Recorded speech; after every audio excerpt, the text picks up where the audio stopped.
Right, we got part 2 now of dividing a polynomial by a monomial. And what we discussed in the last video, if you're coming straight to this video, what we discussed in the last video is how when you have a fraction set up where you've got multiple terms on the top and then only one term on the bottom, is you can set it up as a series of like fractions where they're kind of adding and subtracting to each other. So kind of going the opposite way of what you would do with a common denominator, okay? And so in this problem, we're going to do the same thing. The only difference, really, is that we just got to set it up to start with. So it's got this divided by this, right? And so hopefully we all remember that when you have anything divided by anything, right, that means that this top number is going to, or the number to the left is going to go on the top, which is your numerator, and then the number to the right is your denominator. So the number to the right is always the one that's going into, right, the problem, right? This is always your divisor. This is always the thing that's going into the problem. So let's just set this up and let it rip. So we got 40c to the fourth d squared f minus 16 c d f squared plus 4cdf. Okay, so we got this all over 4cdf.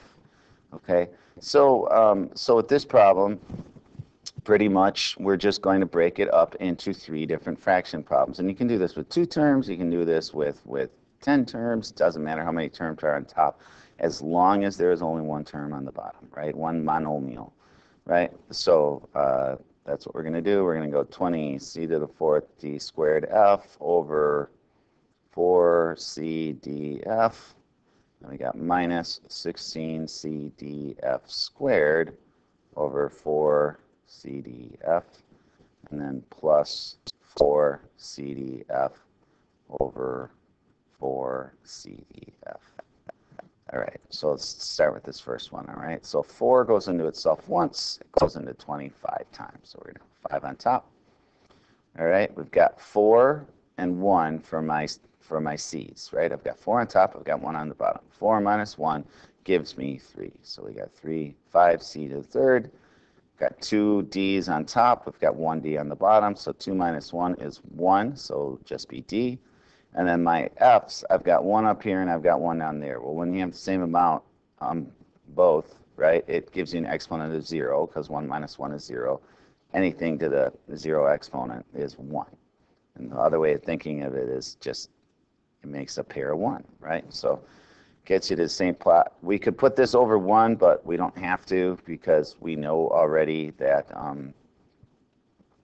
that we don't need it. Right? We don't need to put it over 1. So let's do this next part. So we're going to go minus. And if we got to make this over a fraction, we will. So this is going to be 4 because 4 goes into itself once and it goes into 16 4 times. All right. My c's cancel, right? 1 minus 1 is 0. So anything to 0 power is 1. D's do the exact same thing. 1 minus 1 is 0, right? Because this is a 1, that's a 1. These are all kind of implied ones that they don't write. And then for my f's, I have 2 minus 1, which gives me 1, so it's just going to be 4f, right? And then this last one, well, 4 goes into itself once and goes into itself again once, right?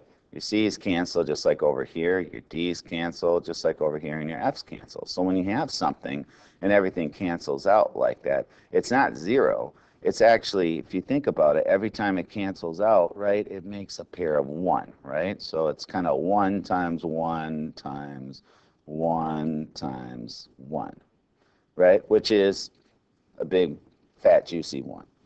Okay, so this is our finished answer. I guess I didn't really have to rewrite it, but I felt like it. So pretty much it's just a matter of splitting it up into basic components so that you can go from there and then take the tricks, the skills we've learned. I guess calling them tricks isn't really appropriate. Take the exponent skills that we've learned and now actually using them in some kind of devising capacity with other than just the numbers. So I hope it's helpful. Yeah, and go forth and divide. If I can figure out how to stop the video.